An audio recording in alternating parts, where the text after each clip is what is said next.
Learn bite पर, जहाँ पर हम अपना यूपी बोर्ड जो आने वाला एग्ज़ाम है उसकी तैयारी कर रहे हैं, उसकी प्रिपरेशन कर रहे हैं, और यहाँ पर आपको पूरा कोर्स फ्री ऑफ कॉस्ट दिया जा रहा है। सी भाषा, सी भाषा के अंदर हम आज पढ़ने वाले हैं सी भाषा में वेरिएबल, जो एक बहुत इंपॉर्टेंट टॉपिक है, और यहाँ से आपको बोर्ड एग्ज़ाम के अंदर प्रश्न पक्का मिलेगा। ये किसी भी रूप में मिल सकता है, यानी अलग अलग तरीके से वेरिएबल के प्रश्न को पूछा गया है। कभी ये पूछा गया है कि हम उसको किस प्रकार से डिक्लेयर करते हैं, उसका सिंटैक्स पूछ लिया जाता है। कभी पूछ लिया जाता है कि वेरिएबल क्या होता है। अभी 2024 में पूछा गया था कि वेरिएबल क्या होता है। तो इस तरीके से इसके अंदर से बहुत सारे प्रश्न बनते हैं और ये बहुत इंपॉर्टेंट है। तो आज हम समझने वाले हैं सी भाषा में वेरिएबल। बहुत से बच्चों को ये समझ में नहीं आता है, डिफ़िकल्ट लगता है, लेकिन आज आपको ये समझ में आने वाला है, क्योंकि मैं इसको बहुत ही आसान भाषा में एक्सप्लेन करने वाला हूँ।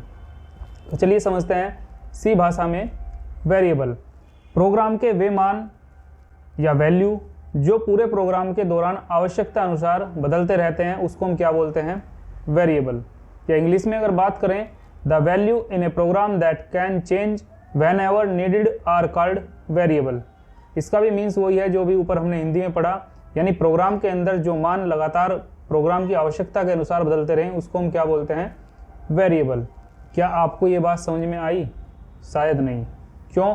क्योंकि ये एक किताबी भाषा है और इस किताबी भाषा को हम आसानी से नहीं समझ पा रहे। तो इसको मैं आज समझाऊंगा आपको एक बहुत ही आसान एग्जाम्पल के साथ, ताकि आप इसको अच्छे से समझ पाएँ और आपका वेरिएबल का कंसेप्ट बिल्कुल क्लियर हो जाए, और बोर्ड एग्जाम में जैसे ही आपके सामने प्रश्न आए, आप उसका उत्तर बेझिझक कॉन्फिडेंस के साथ लिख पाएँ।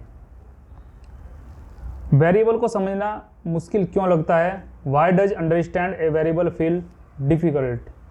क्योंकि हम किताबी भाषा में पढ़ते हैं, इसलिए उसको समझना हमें कठिन लगता है। आज हम उसका एक रियल एग्जाम्पल लेंगे अपने जीवन से, और उसी से समझेंगे कि वेरिएबल होता क्या है। वेरिएबल इक्वल टू कंटेनर, यानी वेरिएबल कौन होता है? कंटेनर होता है। अब ये कंटेनर कौन होता है? कंटेनर को समझेंगे पहले। देखिए, कंटेनर का हम यूज़ अपने जीवन में करते रहते हैं, हमेशा आप डेली करते हो। कंटेनर का मीन्स आप समझ सकते हैं कि आप लोग पानी डेली पीते हैं, तो जब आप पानी पीते हैं, पानी पीने के लिए आपको क्या चाहिए? कोई ना कोई बर्तन चाहिए ना, या तो आप गिलास लेंगे या बोतल लेंगे, इस तरीके से कोई ना कोई बर्तन चाहिए। या आपके घर पे गेस्ट आ गए, तो क्या आप उनको पानी ऐसे ले जाकर दे देते हो नल से? उसके लिए कोई ना कोई तो कंटेनर लेके आते हो, या गिलास में देते हो। कांच का गिलास हो सकता है, या स्टील का गिलास हो सकता है, या बोतल दे सकते हो। यानी आपको एक कंटेनर चाहिए। कंटेनर का मतलब वो वस्तु जिसके अंदर हम वैल्यू को स्टोर कर सकें। अब यहाँ पे वैल्यू क्या है? वैल्यू है पानी। पानी को हम किसके अंदर डाल रहे हैं? कांच के गिलास के अंदर। और गिलास क्या है? वो एक कंटेनर है। तो शायद आप, अब मुझे उम्मीद है कि आप समझ गए होंगे कि कंटेनर क्या होता है और वैल्यू क्या होती है। ऐसे ही हम अपने जीवन में बहुत सारे एग्जाम्पल ले सकते हैं। हम चाय पीते हैं, तो चाय के लिए हम क्या करते हैं? कप लेते हैं। कप क्या है? एक कंटेनर। क्लियर? तो अब कंटेनर को मैं यहाँ पे एक पानी की बोतल लूँगा, ताकि आपको आसानी से समझ में आ जाए। ये एक पानी की बोतल है जो भी खाली है, इसके अंदर कोई भी वैल्यू नहीं है। इसके अंदर वैल्यू को हम डालेंगे। अब वैल्यू को हम चेंज करेंगे अपने आवश्यकता के अनुसार। जैसे कि अभी डेफिनेशन में कहा गया कि प्रोग्राम के अनुसार वैल्यू चेंज होती रहती है, तो वही काम हम यहाँ पर करने वाले हैं। अब यहाँ पे जो वैल्यू होगी, वैल्यू क्या होगी? वो वाटर होगा, यानी पानी। पानी की वैल्यू हम इसके अंदर डालेंगे। जैसे ही पानी की वैल्यू को डालेंगे, तो वैसे ही इसके अंदर मान चेंज होता रहेगा। मान कहाँ पे चेंज होगा? आप देख पा रहे होंगे, वैल्यू के जस्ट नीचे लिखा हुआ है वाटर, और वाटर के पास क्या है? 0। यानी जैसे ही मैं इस मान को बदलूंगा, वैसे ही पानी की बोतल के अंदर पानी का मान बदलेगा। कैसे? देखिए, वाटर की वैल्यू अभी क्या हुई है? 1। जैसे ही वाटर की वैल्यू 1 हुई, तो पानी की बोतल के अंदर थोड़ा सा पानी भर गया। उसके बाद मैंने उसकी वैल्यू को और चेंज किया, 2 कर दिया। 2 करने पे क्या हुआ? पानी और बढ़ गया। उसके बाद 3 किया। 3 करने पे क्या हुआ? अब पानी की बोतल पूरी फिलअप हो गई, यानी पूरी भर गई। अब क्या ये पानी की बोतल हमेशा भरी रहेगी? ये खाली भी होगी ना, इसका मान चेंज होता रहेगा, कभी खाली होगी, कभी ये भरेगी। तो इसी तरीके से जो वेरिएबल होता है उसका भी मान चेंज होता रहता है आवश्यकता अनुसार। आप जब अपने घर से अपने कॉलेज के लिए, अपने स्कूल के लिए निकलते हैं, तो आप अपनी बोतल को फुल करके चलते हैं, जो पानी की बोतल होती है उसको फुल करके चलते हैं। लेकिन जब आप वापस लौटते हैं, क्या आपकी पानी की बोतल में वही वैल्यू होती है जो आप घर से लेके गए थे? चेंज होती है ना, या तो वो आधी होगी या पूरी खाली हो चुकी होगी। तो इसी प्रकार से जो वेरिएबल होता है, वेरिएबल के अंदर जो वैल्यू होती है वो चेंज होती रहती है। और वेरिएबल क्या है? कंटेनर है, यानी एक ऐसा कंटेनर है जिसके अंदर हम वैल्यू को स्टोर कर सकते हैं। आई होप आपको वेरिएबल आसानी से अब समझ में आ गया होगा। वेरिएबल क्यों ज़रूरी है? अब हमने वेरिएबल तो समझ लिया कि वेरिएबल होता क्या है, लेकिन why variable is needed, variable क्यों ज़रूरी है? तो वेरिएबल की जो परिभाषा है क्यों ज़रूरी है, उसके लिए वेरिएबल वैल्यू को मेमोरी तक पहुंचाने के लिए उपयोग होता है। यानी कंप्यूटर की जो मेमोरी होती है, आप लोगों ने पढ़ा होगा पिछली क्लास में, रैम के बारे में पढ़ा होगा, हार्ड डिस्क के बारे में पढ़ा होगा। तो कंप्यूटर के अंदर जो मेमोरी होती है उसके अंदर तक वैल्यू को पहुँचाना, वैल्यू हम कहाँ से डालते हैं? कीबोर्ड से डालते हैं। अब कीबोर्ड को तो नहीं पता होता ना कि हमारे मन में क्या वैल्यू है, हम क्या वैल्यू डालने वाले हैं। हम तो वहाँ से प्रेस कर देते हैं, 2 प्रेस किया, 3 प्रेस किया, A 4 B, इस तरीके से कुछ भी कर देते हैं। ठीक, अब वो वैल्यू मेमोरी के अंदर कहाँ पे स्टोर होगी, इसको कौन देखेगा? इसको देखेगा वेरिएबल, क्योंकि वेरिएबल जो कंटेनर है उसके अंदर वैल्यू जाएगी। A variable is use to reach and use a value store in memory, यानी वेरिएबल वैल्यू को मेमोरी तक पहुंचाने के लिए उपयोग होता है। शायद अभी आपको ये बात अच्छे से समझ में नहीं आई होगी, तो इसके लिए भी एक एग्जाम्पल और बहुत ही अच्छी एनिमेशन के साथ मैं आपको समझाने वाला हूँ, जो आपको बहुत ही आसानी से समझ में आ जाएगा। चलिए, हमने अभी पढ़ा था वेरिएबल इक्वल टू कंटेनर। यहाँ तक आपको क्लियर हो गया? अगर क्लियर हो गया है तो कमेंट बॉक्स में लिखिए कि हमें वेरिएबल क्लियर हो गया है। इससे आगे बढ़ते हैं। कंटेनर में मैंने क्या लिया था? एक पानी की बोतल जो खाली थी। ठीक, अब यहाँ पे जो पानी की बोतल है उसके जस्ट नीचे मैंने कंप्यूटर की मेमोरी को बना दिया है, और कंप्यूटर की मेमोरी के अंदर एक स्ट्रक्चर बनी हुई है। जिस तरीके से आपकी मैथ की नोटबुक होती है, मैथ की कॉपी होती है, तो उसके अंदर एक स्ट्रक्चर बनी होती है, सीधी लाइन और लेटी हुई लाइन, जिसके अंदर कुछ वैल्यूज़ पड़ी हुई हैं। कहीं पर A लिखा हुआ है और कहीं पर 45, 12, इस तरीके से बहुत सारी वैल्यू पड़ी हुई है। इसका मतलब ये है कि मेमोरी के अंदर पहले से ही कुछ डेटा है। आप लोग अपने जो मोबाइल है आपका, मोबाइल के अंदर आप फ़ोटो खींचते हो या सॉन्ग डाउनलोड करते हो, तो वो कहाँ पे जाता है? उसकी मेमोरी में जाता है ना। लेकिन उसकी मेमोरी में कहाँ पे गया, क्या आप देख पाते हो? शायद नहीं। आप सिर्फ इतना देख पाते हो कि हमारी मेमोरी कितनी फुल है या कितनी खाली है, इतना देख पाते हैं। लेकिन जो मेमोरी की स्ट्रक्चर होती है वो कुछ इसी तरीके से होती है जिस तरीके से मैंने आपको स्क्रीन के ऊपर दिखाया हुआ है। और इसके अंदर ये डेटा पड़ा हुआ है। जो अभी खाली बॉक्स है वहाँ पे भी कोई डेटा नहीं है, यानी जहाँ पे खाली बॉक्स है वहाँ पे अभी मेमोरी खाली है, और जहाँ पे वैल्यूज़ हैं वहाँ से मेमोरी भर चुकी है। चलिए, अब समझते हैं कि वेरिएबल मेमोरी के अंदर तक वैल्यू को किस तरीके से पहुंचाता है। अब मैं कुछ वैल्यू लेता हूं। मेरे पास वैल्यू है 1 2 3 4 5। क्लियर? अब मेमोरी के अंदर का तो हमें पता नहीं है कि कहाँ पे मेमोरी खाली है और कहाँ पे भरी हुई है। हम क्या करते हैं, हम वैल्यू को अगर ऐसे ही छोड़ देंगे मेमोरी के अंदर, तो हमें एक्यूरेट नहीं पता होगा कि वो कहाँ पे जाके स्टोर हुई है, किस लोकेशन पे स्टोर हुई है। आप खुद से ही समझिए। अगर आप अपने घर में कोई भी सामान ऐसे ही फेंक देते हैं तो क्या वो आपको आसानी से मिल जाता है? जब आपको उसकी आवश्यकता पड़ती है, क्या आप उसको आसानी से ढूंढ पाते हैं? नहीं, आपको सर्च करना पड़ता है। लेकिन यदि आप उसे एक तरीके से घर के अंदर रख के आएँ, जैसे फॉर एग्जाम्पल आप बाज़ार से सब्जियां लेकर आए हैं, तो आप कहाँ पे रख के आएंगे? किचन के अंदर। तो जब आप उसको किचन में रख के आएंगे और आपको फिर जब आवश्यकता होगी उन सब्जी की, तो आप कहाँ जाएंगे? किचन के अंदर, क्योंकि आपको पता है पहले से कि आपने किस कंटेनर के अंदर उस वैल्यू को रखा है। और उस कंटेनर का नाम क्या था जहाँ पे आप सब्जियाँ रख के आए थे? वो था आपका किचन। तो यहाँ पे जो ये बॉक्स हैं, अगर इन बॉक्स को मैं नाम दे दूँ, कोई भी नाम A B C D ऐसे करके, और मैं वैल्यू को स्टोर करूँ, तो मुझे पता रहेगा कि मेरी जो वैल्यू है वो A के पास है, B के पास है या C के पास है। तो ऐसे ही मैं क्या करने वाला हूँ, अब ये जो खाली बॉक्स हैं इनको मैं कोई भी एक नाम दूंगा। मैंने नाम दिया A B C D E, और ये जो मैंने A B C D E लिखे हैं, यही कंटेनर है, यही वेरिएबल है जिसको हम पढ़ रहे हैं। अब मुझे एक वैल्यू लेके जानी है कहाँ पे? मेमोरी के अंदर। जो वैल्यू मेरे पास नंबर 2 है मैं उसको लेके जाता हूँ। नंबर 2 की वैल्यू को मैंने स्टोर किया कहाँ पे, बी के पास। अब जब कभी भी मुझे वैल्यू 2 की आवश्यकता होगी तो मैं कहाँ से उठाऊंगा उसको, बी के पास से, क्योंकि मुझे पता है मैंने वो कहाँ पे स्टोर की है, बी के पास, बी नाम के कंटेनर में मैंने उसको स्टोर की है। क्या ये वैल्यू हमेशा 2 रहेगी, ये चेंज नहीं हो सकती? होगी ना, क्योंकि हमने अभी पढ़ा था कि हम आवश्यकता के अनुसार इसको चेंज करते रहते हैं। तो हम इसको क्या करेंगे, चेंज करेंगे। चलिए अभी हमारे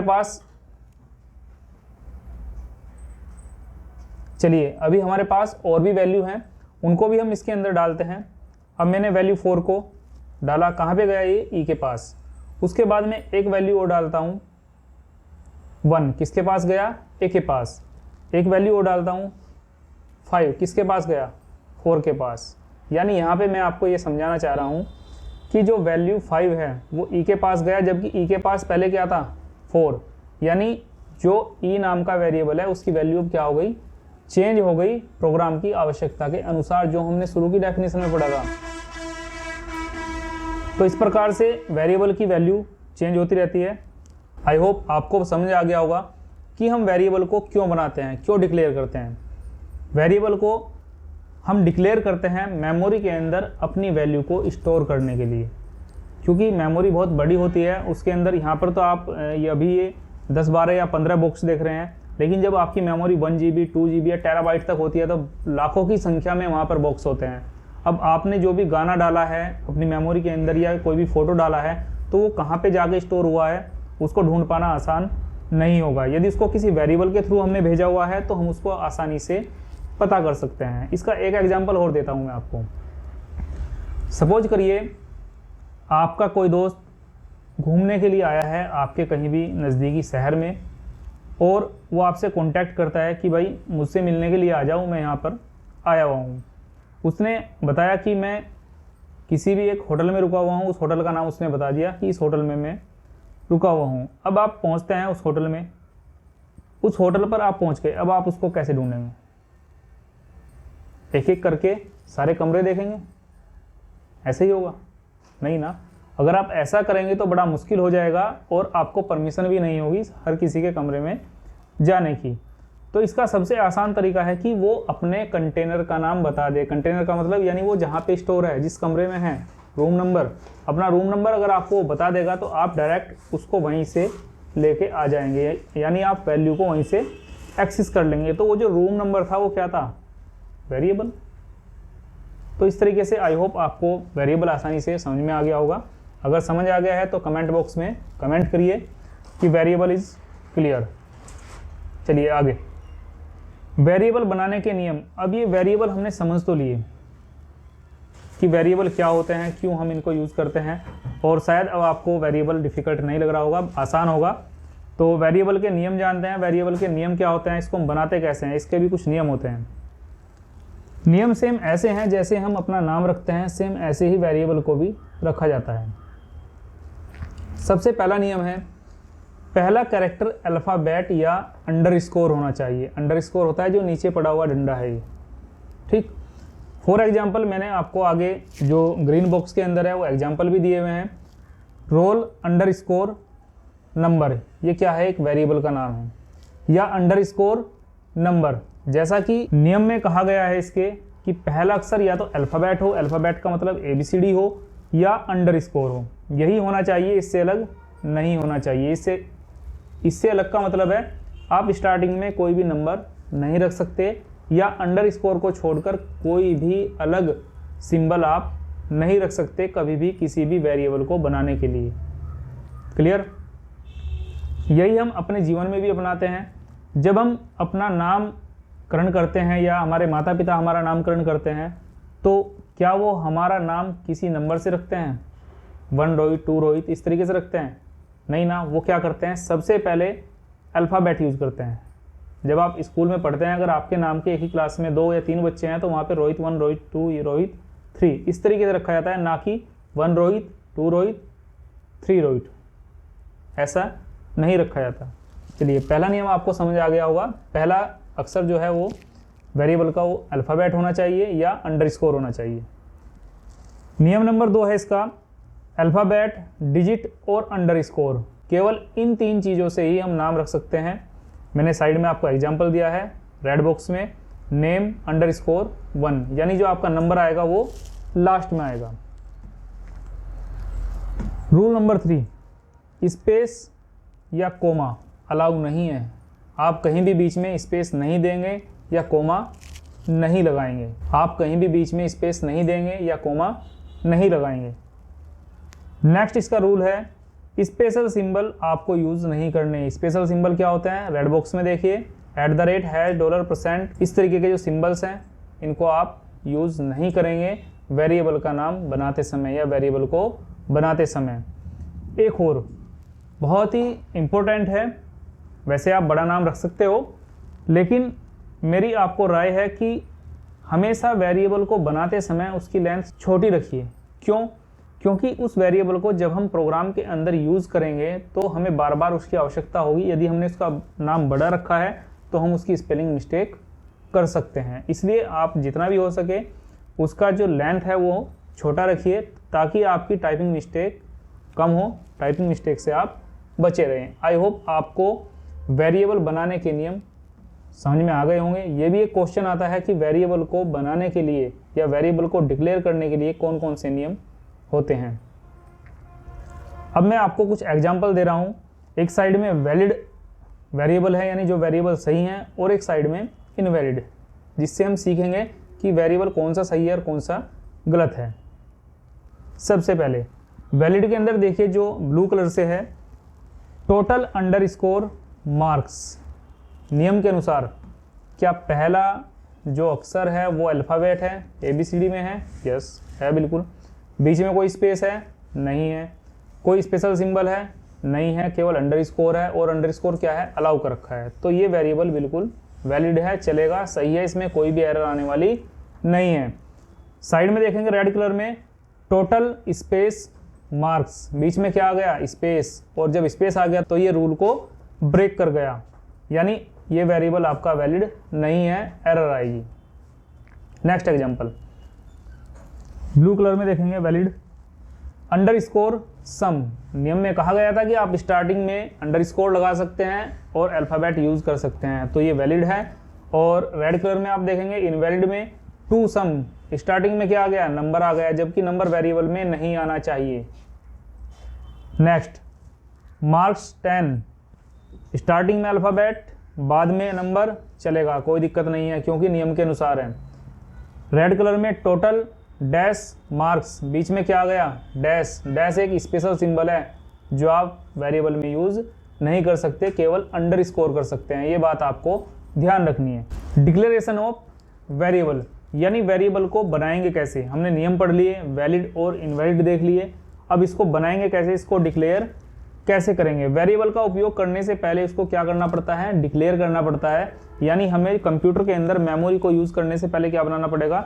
वेरिएबल। सेम ऐसे ही जैसे हम कहीं पर घूमने के लिए जाते हैं और हमें वहाँ पर नाइट में स्टे करना है, तो हम पहले से ही अपना किसी भी होटल में रूम बुक करके रखते हैं, ताकि हम वहाँ पे जाके आराम से आराम कर सकें। तो पहले डिक्लेयर करना पड़ता है ना वहाँ पे भी, या आप ट्रेन से कोई यात्रा कर रहे हैं तो आपको पहले रजिस्ट्रेशन कराना पड़ता है, सेम ऐसे ही।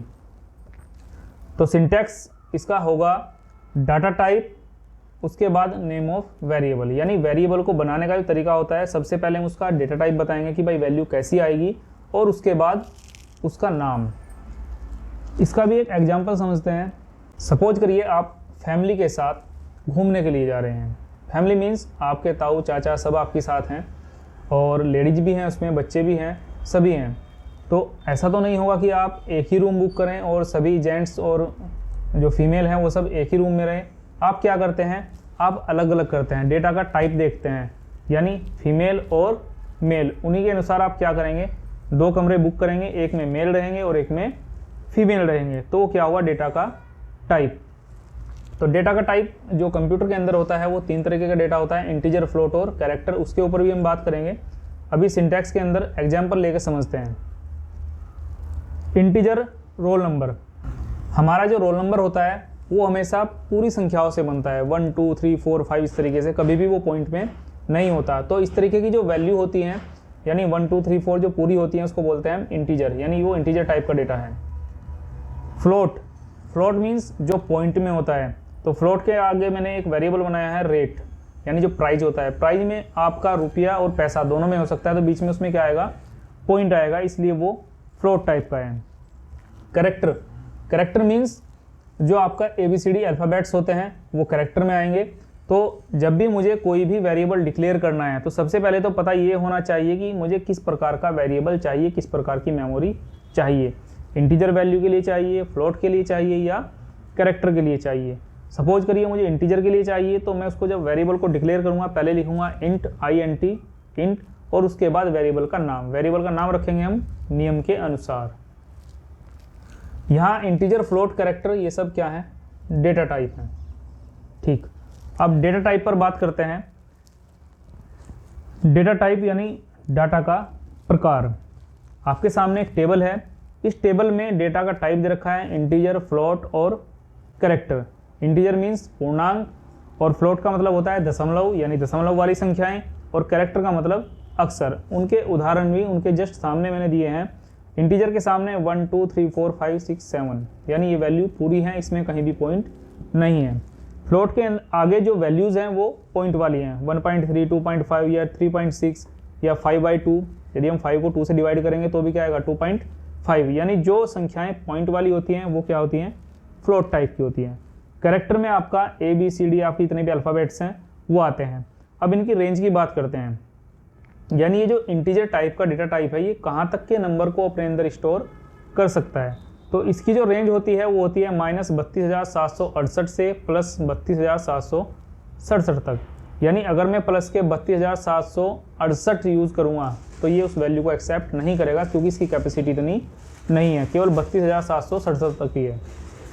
फ्लोट के अंदर 3.4 मल्टीप्लाई 10 की पावर -38 से लेके 3.4 मल्टीप्लाई 10 पावर प्लस के 38, ये इसकी रेंज है। कैरेक्टर की रेंज होती है -128 से प्लस के 127 तक। तो ये आपका डेटा टाइप है और ये इसकी रेंज है। ये भी आपको याद रखना चाहिए, क्योंकि हम प्रोग्रामिंग में इनको बहुत यूज़ करते हैं। हर पड़ाव पे, हर एक प्रोग्राम में मैक्सिमम इंटीजर, फ्लोट, कैरेक्टर का यूज़ हमें करना ही पड़ता है। तो इस प्रकार से हमारा जो आज का टॉपिक था वेरिएबल वो क्लियर हुआ। आई होप आपको सब कुछ क्लियर हुआ होगा। यदि आपको अभी भी कोई डाउट है तो आप कमेंट सेक्शन में पूछ सकते हैं। और यदि आपको वेरिएबल से संबंधित जितने भी प्रश्न हैं जो बोर्ड परीक्षा के अंदर आए हुए हैं या जिनको आने की संभावना है, उसके नोट्स चाहिए, नोट्स मीन्स क्वेश्चन और आंसर चाहिए ठीक ऐसे ही आसान भाषा में, तो आप हमारे टेलीग्राम ग्रुप या व्हाट्सएप ग्रुप से जुड़िए। उसका लिंक आपको डिस्क्रिप्शन में मिलेगा, आपको वहाँ पर उसकी फ़ाइल मिल जाएंगी, आप वहाँ से उसको याद कर सकते हैं, पढ़ सकते हैं। आपका कमेंट मेरे लिए बहुत मूल्यवान है। इस क्लास के बारे में आप अपना राय ज़रूर दें कि आपको कैसी क्लास लगी, आपको कितना समझ आया, या कहीं पे आपको यदि डिफ़िकल्टी है तो आप बताएं, ताकि मैं नेक्स्ट क्लास में उसको इम्प्रूव कर सकूं और आपके लिए और अच्छा कंटेंट बना सकूं। साथ ही प्यारे विद्यार्थियों, चैप्टर 1 का मैं जो MCQ हैं उसके लिए भी एक वीडियो आने वाली है, कल या परसों में वो वीडियो आ जाएगी। आप उससे अपनी तैयारी कीजिए। उसके अंदर जितने भी क्वेश्चन हैं वो बहुत ही ज़्यादा इंपॉर्टेंट है, यानी वहाँ से आपके लिए क्वेश्चन आना ही आना है, मेरा कहना ये है। तो आप उसको ध्यान से पढ़िएगा, ध्यान से देखिएगा और हर एक क्वेश्चन को याद करिएगा, ताकि आप अपनी बोर्ड परीक्षा में अच्छे से अच्छे मार्क्स प्राप्त कर सकें। मिलते हैं अगले वीडियो में, तब तक के लिए नमस्कार, जय हिंद।